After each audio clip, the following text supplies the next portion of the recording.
को powered by Vimal. Vimal बोलो जुबा केसरी. अतिशय प्रामाणिकपणाने काम केलं. एकाही कार्यकर्त्याच्या संदर्भात माझी वैयक्तिक तक्रार नाही. कारण मी बघत होतो आपले कारण खूप वेगळे.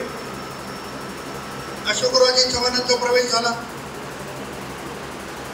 जेव्हा प्रवेश झाला तेव्हा आपण काय चर्चा करत होतो की नांदेडची जागा 2 लाखाने.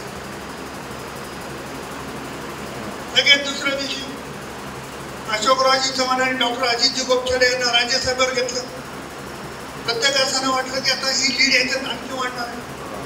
ती भावना होती, ती काही चुकीची नव्हती.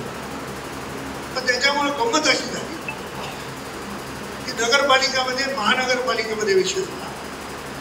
जी भारतीय जनता पक्षाची जुनी टीम होती त्यांना असं वाटायला लागलं की अशोकरावांच्या सोबत आलेले लोक आता आपल्या उरावर आहेत आणि आपण काम करू काय फायदा.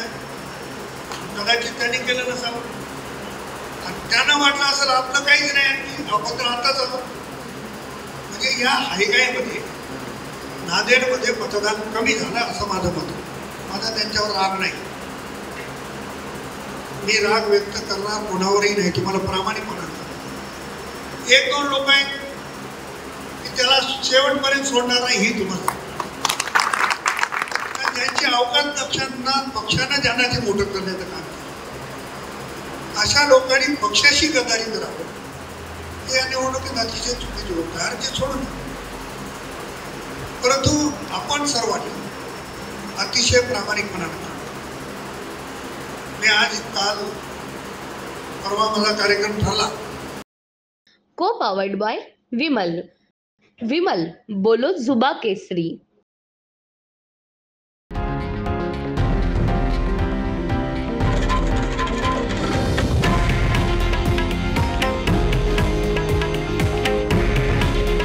हे आहे देशातील नंबर 1 न्यूज नेटवर्क आणि आपण पाहत आहात TV9 मराठी.